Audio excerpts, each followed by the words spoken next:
Masih. Coba. Yang tahu materinya sebelumnya siapa? Boleh? Siapa yang tahu dari segi pengertian, pola pengembangan? Ada yang tahu?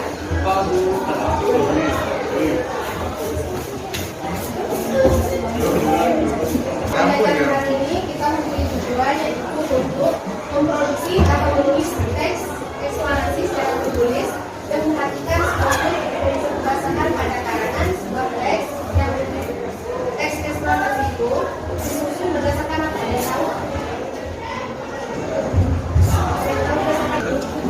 Boleh silakan. Konteks eksplanasi. 1. Identifikasi fenomena. Terus? Proses kejadian. Terus? Ulasan. Ada yang tahu pengertiannya? Ada yang tahu pengertiannya?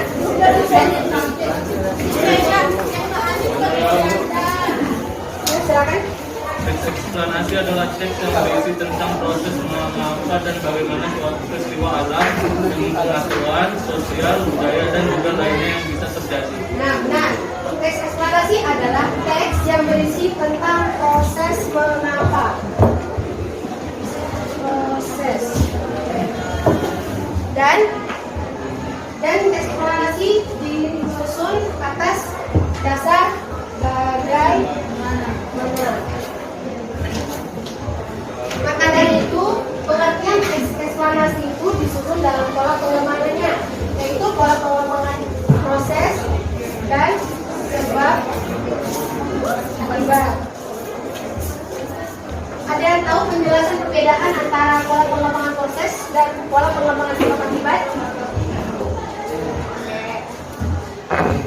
Teks eksplanasi itu ialah teks yang berisi tentang proses dan bagaimana suatu peristiwa itu terjadi.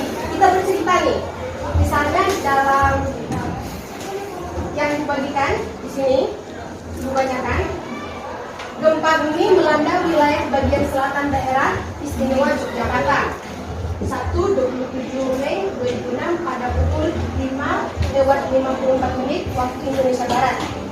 Kekuatan gempa tercatat 6,2 skala Richter pada kedalaman 17,1 km.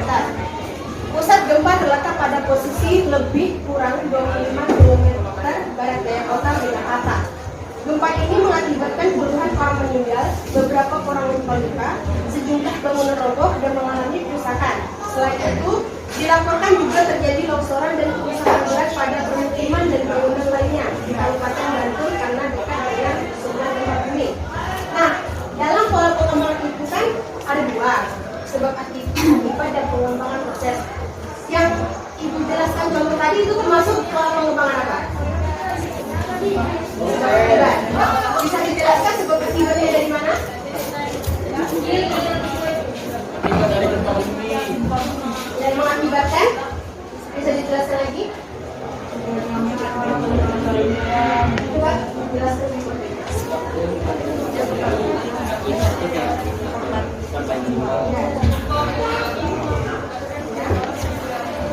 Terus ada lagi? Setelah kejadian itu ada lagi? Tadi saya longsoran. Nah, berarti bisa membedakan antara pola sebab akibat dan pola pengembangan proses? Bisa.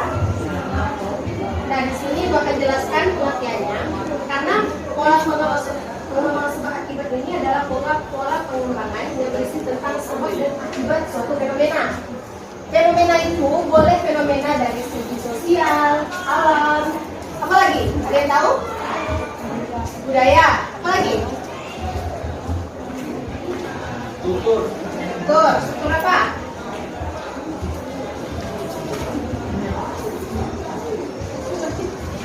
Ada yang tahu nggak? Apa lagi? Nah, yang tadi adalah pola sebab akibat, yang ini adalah pola pengembangan proses. Pola dalam teks proses ini adalah menjelaskan sesuatu proses terjadinya peristiwa. Oleh sebab itu, teks ini tersusun dari beberapa kalimat yang untuk tahu teks prosedur. Nah, teks prosedur itu kan tersusun kan caranya. Nah ini sama, cuman di sini bedanya dia melakukan peristiwa, kalau teks prosedur itu melakukan cara. Paham? Maksudnya contohnya kan. Nah di sini gua akan jelaskan contoh pola pengembangan proses. Pada bulan keempat, muka telah yang tampak seperti manusia. Dalam bulan kelima, rambut-rambut mulai tumbuh pada kepala. Selama bulan ke-6, alis dan bulu mata tumbuh. Setelah 7 bulan, janin mirip orang tua dengan kulit merah keriput. Selama bulan ke-8 dan ke-9, lemak ditimbun di bawah kulit sehingga perlahan menghilangkan sebagian tumbuh pada kulit. Kaki membulat, ini keluar pada ujung jari. Rambut hasil rontok dan janin menjadi sempurna dan kebanyakan. Ini termasuk contoh proses apa? Contoh proses apa? Bukan dulu untuk semua.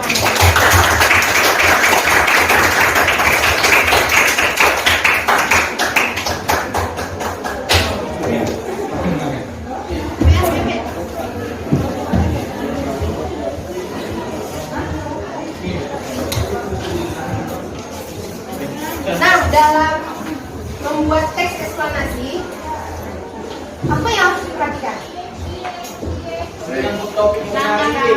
Langkah-langkahnya, terus kalau biasanya kalau kalian pernah buat teks eksplanasi itu berdasarkan tentang apa? Sejarah. Biasanya kalian membuat teks eksplanasi tentang apa? Bencana alam, terus sosial, budaya, alam, oke.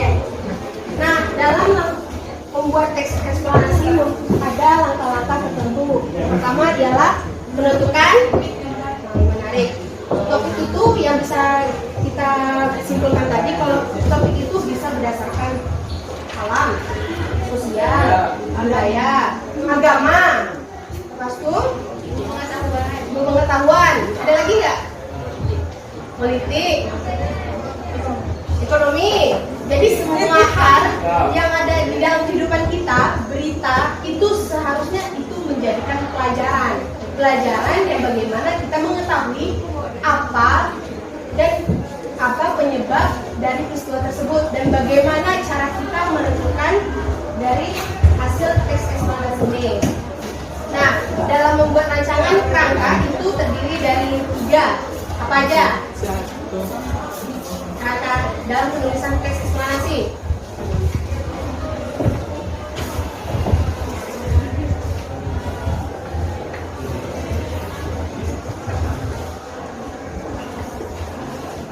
Pendataan umum ini berisi tentang apa aja?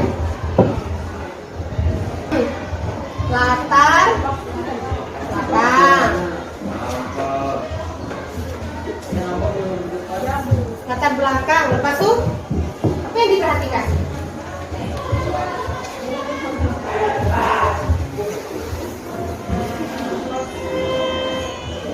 Penjelasan antara proses dan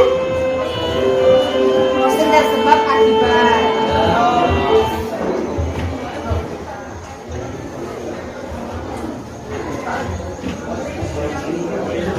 Yang ketiga adanya terakhir, kalau kita belajar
sebab akibatnya di akhir.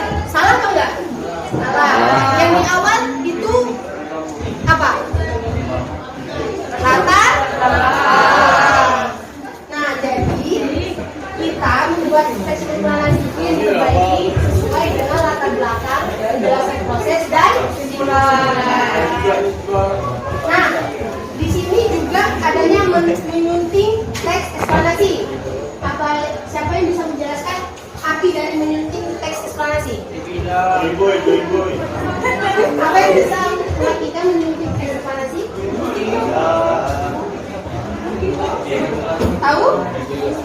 Tahu, Bu. Nah, menyunting itu ialah mengulang serta memperbaiki. Ini sebetulnya mengembangkan satu menyunting itu sama saja hasilnya.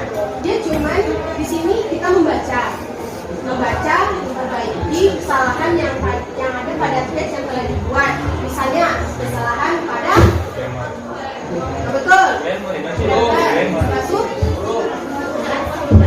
untuk fungsi, terus penulisan siapa yang tahu dalam teks eksplanasi itu konjungsi apa yang sering digunakan? Kausalitas sama kronologi. Nah, kausalitas itu berdasarkan menerangkan tentang sebab akibat dari sebuah peristiwa. Kalau kronologis, pengembangan waktu.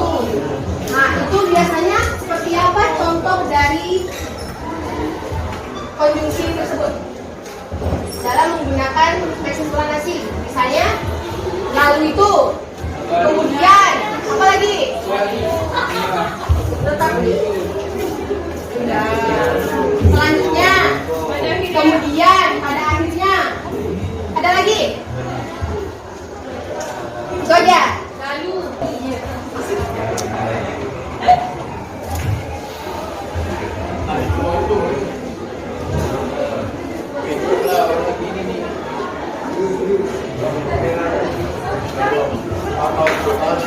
Nah, di sini dari anak-anak sekalian, siapa yang bisa menarik kesimpulan dari materi ini?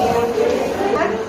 Eksplanasi adalah teks yang berisi dengan proses mengapa dan bagaimana suatu peristiwa alam, pengetahuan, sosial, budaya, dan juga lainnya bisa terjadi.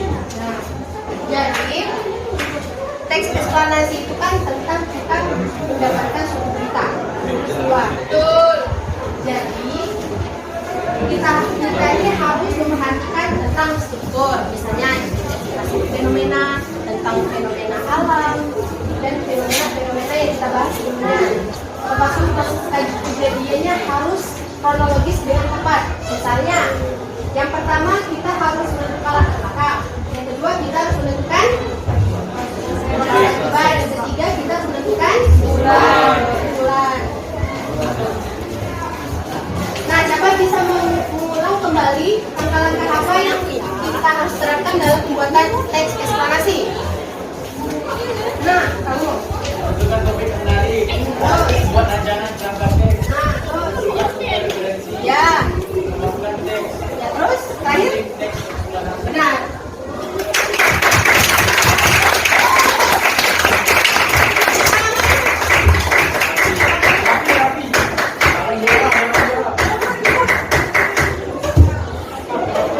Saya nomor 7 ya? Ya.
Salam.